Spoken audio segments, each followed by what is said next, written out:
بسم اللہ الرحمن الرحیم۔ قرآن اور ایمان کے ناظرین السلام علیکم۔ اللہ تعالیٰ نے حضرت یوسف علیہ السلام کے قصے کو احسن القصص یعنی تمام قصوں میں سب سے اچھا قصہ فرمایا ہے، اس لیے کہ حضرت یوسف علیہ السلام کی مقدس زندگی کے اتار چڑھاؤ میں اور رنج و راحت میں ہر ایک واقعہ بڑی بڑی عبرتوں اور نصیحتوں کے سامان اپنے دامن میں لیے ہوئے ہے۔ آئیے ہم اس قصے کی طرف بڑھتے ہیں۔ حضرت یعقوب بن اسحاق بن ابراہیم علیہ السلام کے 12 بیٹے تھے، جن کے نام یہ ہیں: یہودا، روبیل، شمعون، لاوا، زبولون، یسچر، دان، نفتائی، جاد، عاشر، یوسف اور بنیامین۔ حضرت بنیامین حضرت یوسف علیہ السلام کے حقیقی بھائی تھے، باقی دوسری ماؤں سے تھے۔ حضرت یوسف علیہ السلام اپنے تمام بھائیوں میں سب سے زیادہ اپنے باپ کے پیارے تھے۔ چونکہ ان کی پیشانی پر نبوت کے نشان تھے، اس لیے حضرت یعقوب علیہ السلام ان کا بے حد کرام اور ان سے انتہائی محبت فرماتے تھے۔ 7 برس کی عمر میں حضرت یوسف علیہ السلام نے یہ خواب دیکھا کہ 11 ستارے اور چاند و سورج ان کو سجدہ کر رہے ہیں۔ حضرت یوسف علیہ السلام نے جب اپنا یہ خواب اپنے والد ماجد حضرت یعقوب علیہ السلام کو سنایا تو آپ نے ان کو منع فرما دیا کہ پیارے بیٹے، خبردار تم اپنا یہ خواب اپنے بھائیوں سے مت بیان کر دینا، ورنہ وہ لوگ جذبہ حسد میں تمہارے خلاف کوئی خفیہ چال چل دیں گے۔ چنانچہ ایسا ہی ہوا، ان کے بھائیوں کو ان پر حسد ہونے لگا، یہاں تک کہ سب بھائیوں نے آپس میں مشورہ کر کے یہ منصوبہ تیار کر لیا کہ ان کو کسی طرح گھر سے لے جا کر جنگل کے کنویں میں ڈال دیں۔ اس منصوبے کی تکمیل کے لیے سب بھائی جمع ہو کر حضرت یعقوب علیہ السلام کے پاس گئے اور بہت اصرار کر کے شکار اور تفریح کا بہانہ بنا کر ان کو جنگل میں لے جانے کی اجازت حاصل کر لی اور ان کو گھر سے کندھوں پر بٹھا کر لے چلے، لیکن جنگل میں پہنچ کر دشمنی کے جوش میں ان کو زمین پر پٹک دیا اور سب نے بہت زیادہ مارا۔ پھر ان کا کرتا اتار کر اور ہاتھ پاؤں باندھ کر ایک گہرے اور اندھیرے کنویں میں گرا دیا، لیکن فوراً ہی حضرت جبرائیل علیہ السلام نے کنویں میں تشریف لا کر ان کو غرق ہونے سے اس طرح بچا لیا کہ ان کو ایک پتھر پر بٹھا دیا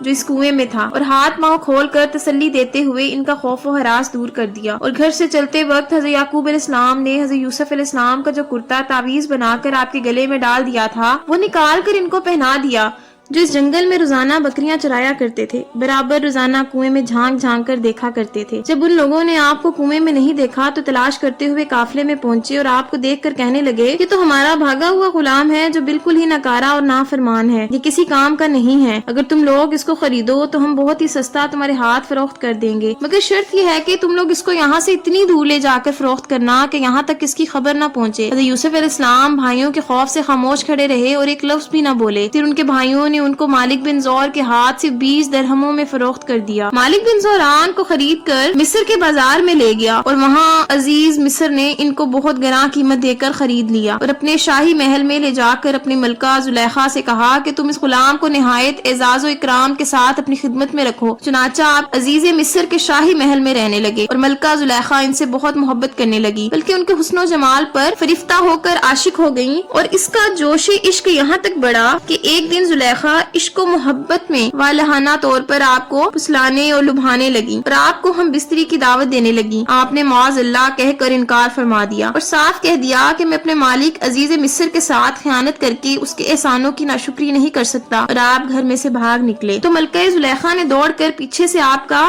پیراہن پکڑ لیا اور آپ کا پیراہن پیچھے سے پھٹ گیا۔ این اسی حالت میں عزیز مصر مکان میں آ گئے اور دونوں کو دیکھ لیا تو زلیخا نے آپ پر تہمت لگا دی۔ عزیز مصر حیران ہو گیا کہ ان دونوں میں سے کون سچا ہے۔ اتفاق سے مکان میں ایک 4 ماہ کا بچہ پالنے میں لیٹا ہوا تھا، اس نے شہادت دی کہ اگر کرتا آگے سے پھٹا ہو تو یوسف علیہ السلام قصوروار ہیں، اور اگر کرتا پیچھے سے پھٹا ہو تو زلیخا کی خطا ہے اور یوسف علیہ السلام بے قصور ہیں۔ جب عزیز مصر نے دیکھا تو کرتا پیچھے سے پھٹا ہوا تھا اور فوراً عزیز مصر نے زلیخا کو خطاوار قرار دے کر ڈانٹا اور حضرت یوسف علیہ السلام سے یہ کہا کہ اس کا خیال و ملال نہ کیجیے۔ پھر زلیخا کے مشورے سے عزیز مصر نے یوسف علیہ السلام کو قید خانے میں بھجوا دیا، اور اس طرح اچانک یوسف علیہ السلام عزیز مصر کے شاہی محل سے نکل کر جیل خانہ کی کوٹری میں چلے گئے، اور آپ نے جیل میں پہنچ کر یہ کہا کہ اے اللہ عزوجل، یہ قید خانے کی کوٹری مجھ کو اس بلا سے زیادہ محبوب ہے جس کی طرف زلیخا مجھے بلا رہی تھی۔ پھر آپ 7 برس یا 12 برس جیل خانہ میں رہے اور قیدیوں کو توحید اور اعمال صالحہ کی دعوت دیتے اور واعظ فرماتے رہے۔ یہ عجیب اتفاق کہ جس دن آپ قید خانہ میں داخل ہوئے اسی دن آپ کے ساتھ بادشاہ مصر کے 2 خادم، ایک شراب پلانے والا دوسرا باورچی، دونوں